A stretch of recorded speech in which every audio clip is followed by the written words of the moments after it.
माननीय मंत्री जी ने उनको अधिकृत किया है, लेटर में दिया है, अधिकृत किया है।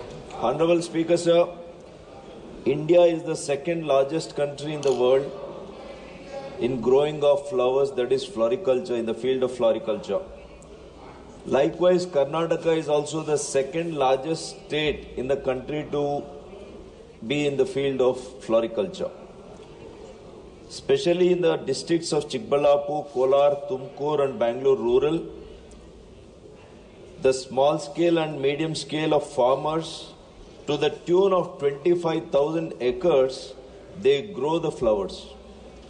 The flower growers lack, unfortunately, the technical guidance, the storage and marketing facilities. In this context, I would like to ask the government whether there is any plan to set up a separate board for floriculture, just like National Horticulture Board and Central Sericulture Board. And if the steps are taken, whether any steps are taken to make Chikbalapur as India's hub for floriculture.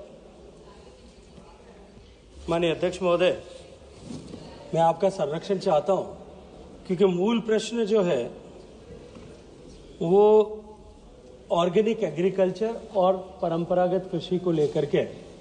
माननीय सदस्य ने floriculture board बनाने के ऐसे प्रस्ताव की कोई विचाराधीन है, उस पर चर्चा की है, उस पर जानना चाहा है।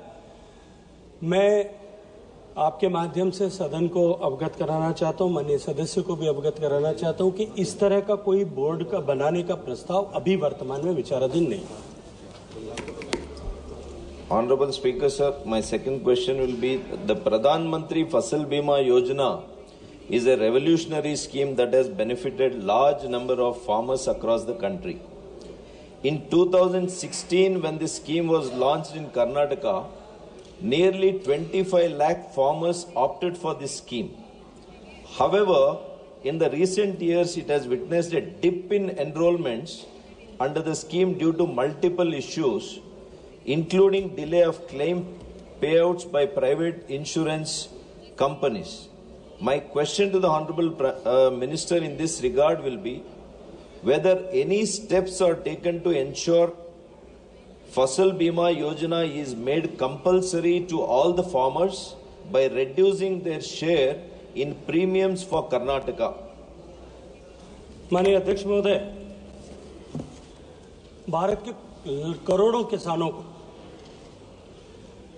क्योंकि मैं तो उस क्षेत्र से व्यक्तिगत रूप से आता हूं जिस क्षेत्र ने 75 साल में आजादी के बाद में लगभग 60 बार अकाल को देखा है, और किसान परिवार का होने के नाते मैं उनके दर्द को, किसान को कि अकाल पड़ने के कारण से या ओलावृष्टि होने के कारण से, आंधी तूफान आने के कारण से किसान की फसल नष्ट होना जो हमारे क्षेत्र में सामान्य विषय था, उसके चलते हुए किसान को कितना दुख तकलीफ झेलना के लिए मजबूर होना पड़ता था। मैं अभिनंदन करना चाहता हूं भारत के किसानों की तरफ से माननीय प्रधानमंत्री जी का कि उन्होंने फसल बीमा योजना को प्रारंभ किया, और मैं अपने आप को सौभाग्यशाली मानता हूं कि उस समय में मुझे कृषि मंत्रालय में काम करने का अवसर माननीय प्रधानमंत्री जी ने दिया था। प्रधानमंत्री फसल बीमा योजना जब से लागू हुई है तब से देश के करोड़ों लोगों को यह विश्वास सजित हुआ है, अर्जित किया है उन्होंने, कि यदि राम रूठ जाए, राजस्थानी में एक कहावत है कि राम रूठ जाए लेकिन राज साथ में खड़ा है, भगवान भी नाराज हो जाए लेकिन सरकार साथ में खड़ी है, ऐसी परिस्थिति निश्चित रूप से किसान आज महसूस करते हैं। माननीय सदस्य ने प्रश्न किया है कि a dip has been observed in the total number of the farmer who has opted for the insurance. मैं माननीय सदस्य के संज्ञान के लिए और सदन के लिए संज्ञान के लिए निवेदन करना चाहता हूं कि पहले ये स्कीम कंपलसरी थी और हर ऐसा फार्मर जो लोनी फार्मर है उसके लिए आवश्यक था, ऑटोमेटिकली उसका इंश्योरेंस होता था। लेकिन देश भर में अनेक प्रदेशों से, इस सदन में भी अनेक बार इस प्रश्न को उठाया गया कि हमारा जबरदस्ती इंश्योरेंस किया जा रहा है, हमारी को आवश्यकता नहीं है।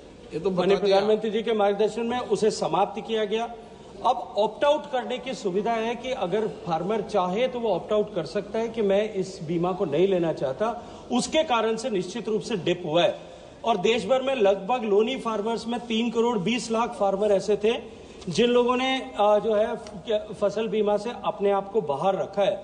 लेकिन माननीय सदस्य की जानकारी के लिए, मैं सदन की जानकारी के लिए बताना चाहता हूं कि उसको लेकर के एक स्पेशल ड्राइव पिछले वर्ष में आयोजित किया गया, जिसमें 1,30,00,000 के लगभग फार्मर्स को नया उसके साथ में जोड़ा गया। निश्चित रूप से मैं आग्रह करूंगा यहां बैठे हुए सभी सम्मानित सदस्यों से कि किसानों को अपने प्रभाव का उपयोग करते हुए इस जो है बीमा योजना के साथ में जोड़ने के लिए सभी सम्मानित सदस्यों को अपने जो है कर्म क्षेत्र में उसके लिए प्रोत्साहित करने की आवश्यकता है। श्री के विश्वेश्वर रेड्डी। धन्यवाद स्पीकर महोदय। मेरा प्रश्न बायोगैस प्लांट के ऊपर है। सब बायोगैस के कई फीडबैक होते हैं, गोबर होते हैं,